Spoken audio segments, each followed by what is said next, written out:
SOS Forêt Dordogne, au cœur des forêts périgourdines.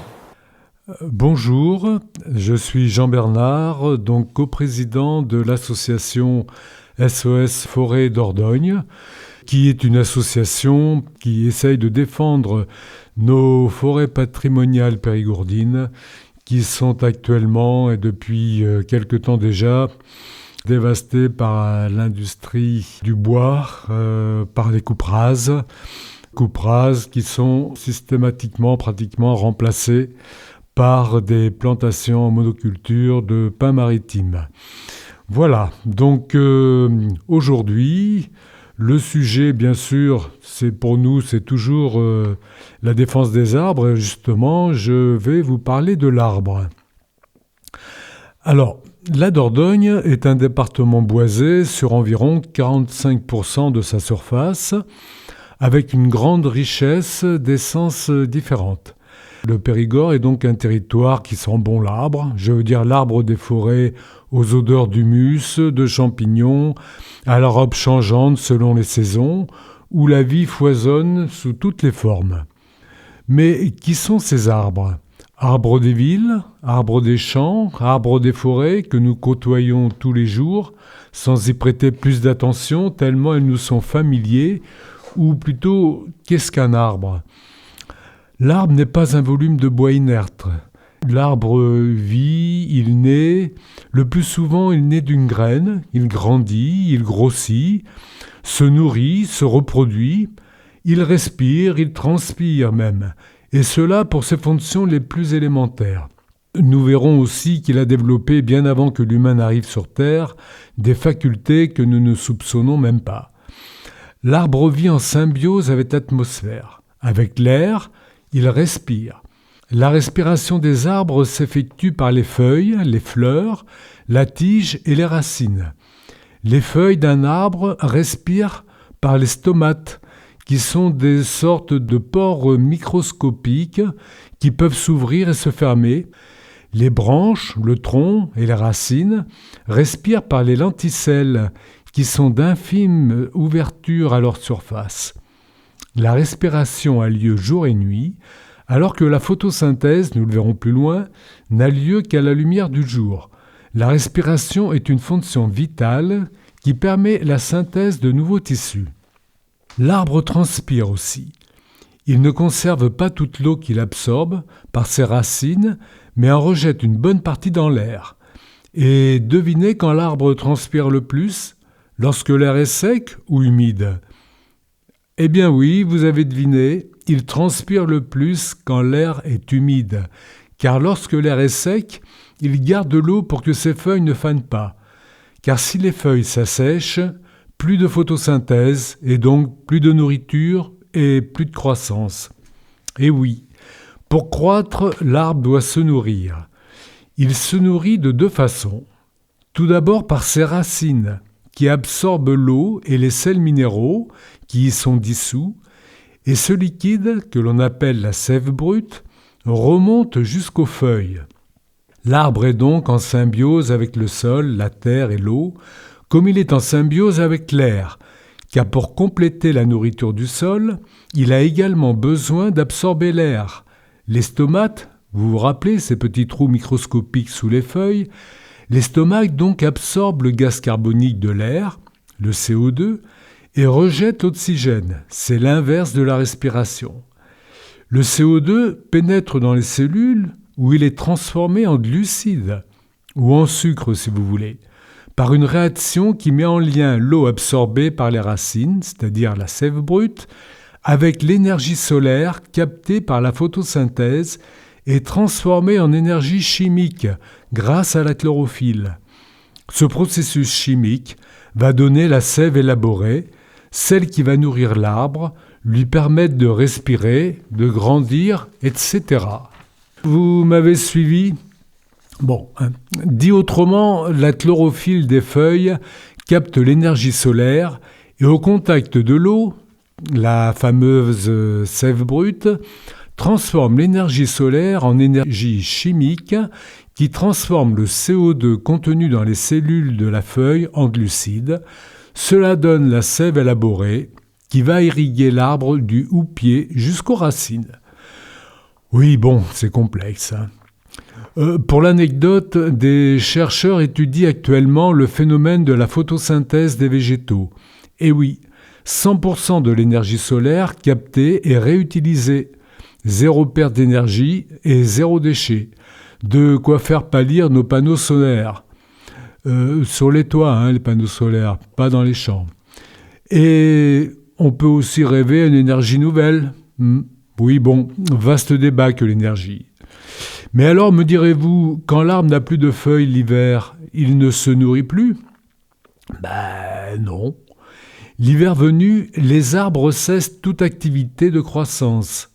Ils entrent graduellement dans une phase de dormance en interrompant la division de leurs cellules qui se trouvent alors dans l'incapacité d'utiliser les nutriments et autres hormones de croissance amenées par la sève.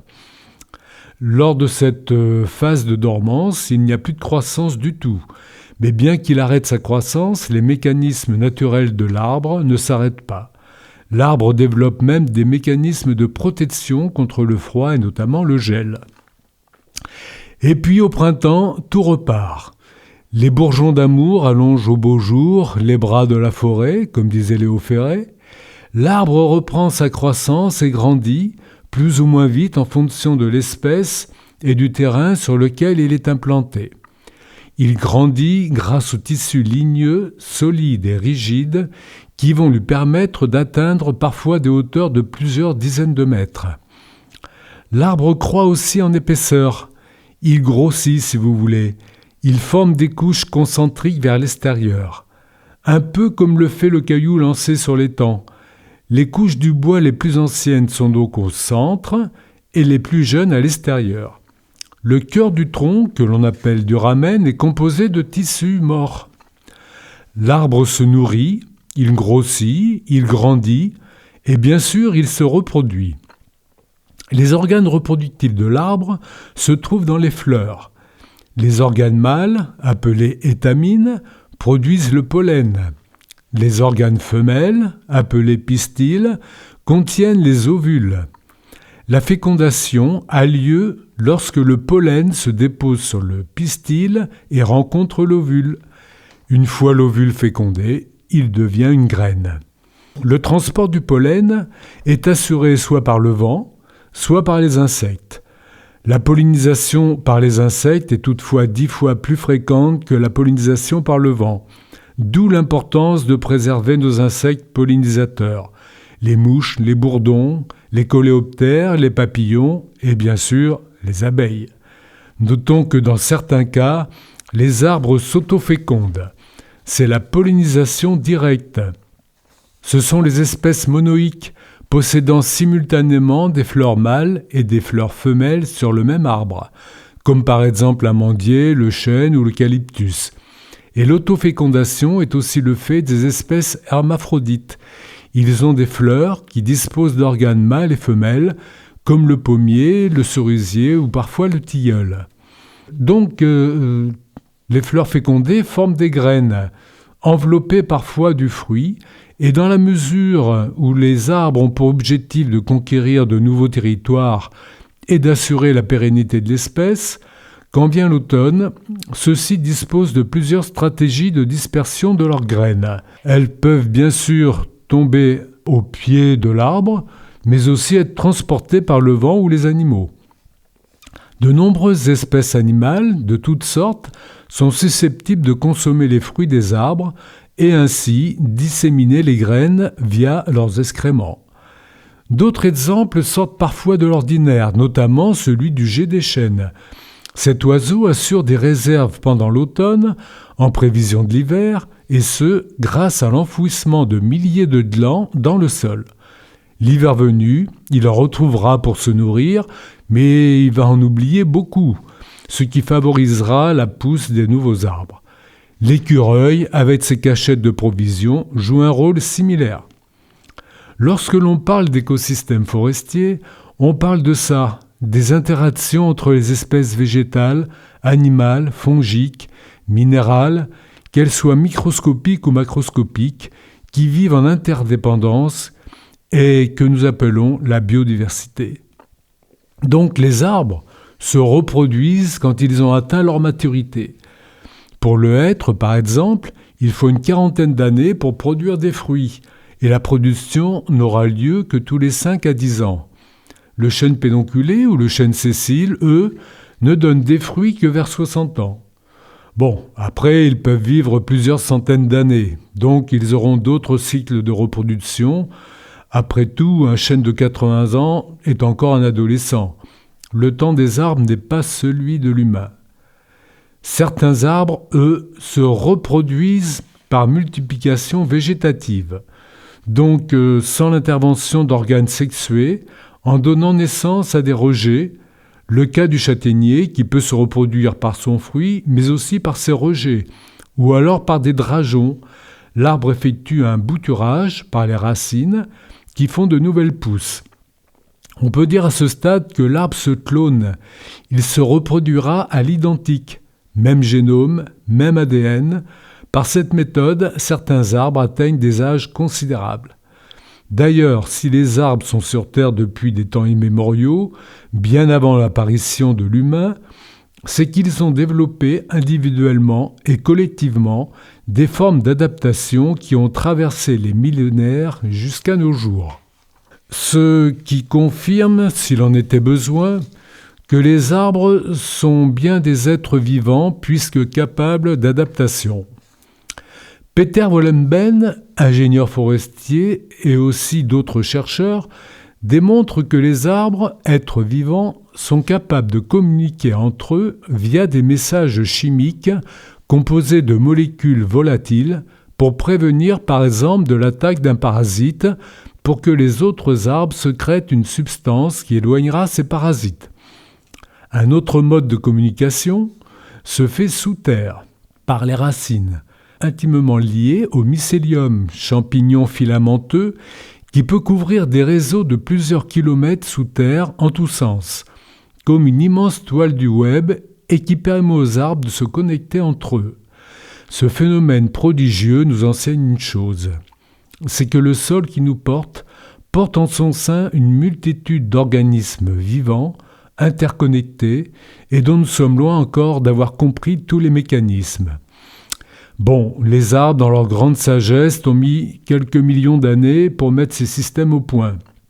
Alors, armons-nous de patience pour comprendre et surtout, prenons soin de nos sols. Les comportements des arbres sont étudiés par une science appelée éthologie végétale. Cette science fait régulièrement de nouvelles découvertes, comme par exemple, les arbres ont la capacité d'apprendre et de garder en mémoire. Ils ont la capacité, par exemple, de percevoir leurs courbures, leurs formes, et les moyens de les modifier. C'est la proprioception. Qu'est-ce que c'est que la proprioception ? C'est la perception de la configuration de son propre corps dans l'espace. Bon, question, la proprioception, chez l'arbre, serait-elle une conscience de soi ? Sans aller plus loin, cela amène quand même à réfléchir sur d'autres types d'intelligence que celles que nous connaissons. Des scientifiques, tels Francis Allais, botaniste et dendrologue, parlent ainsi. Est intelligent tout être vivant qui parvient à résoudre les problèmes qu'il rencontre au cours de sa vie. Cela repose sur 2 aptitudes, savoir apprendre et savoir garder en mémoire ce qui a été appris pour l'utiliser par la suite. Si l'intelligence est un ensemble de processus qui permet d'apprendre et de s'adapter à des situations nouvelles, alors les plantes sont intelligentes. Un autre chercheur, Jean-Pierre Damiano, docteur en sciences et docteur en électronique, a fait des recherches sur la cognition végétale. Il explique que les arbres sont capables de mettre en œuvre des mécanismes structurels particuliers pour se développer dans un environnement particulier, ou explorer le sous-sol à la recherche de nutriments, par exemple. Ces mécanismes de motricité, de comportement ou de plasticité adaptative vont au-delà des simples réflexes. Alors, les arbres sont-ils doués d'intelligence ? Oui ou non ? Bon, nous avons vu que les arbres sont sensibles à leur environnement, qu'ils l'utilisent et le façonnent, qu'ils sont présents au monde.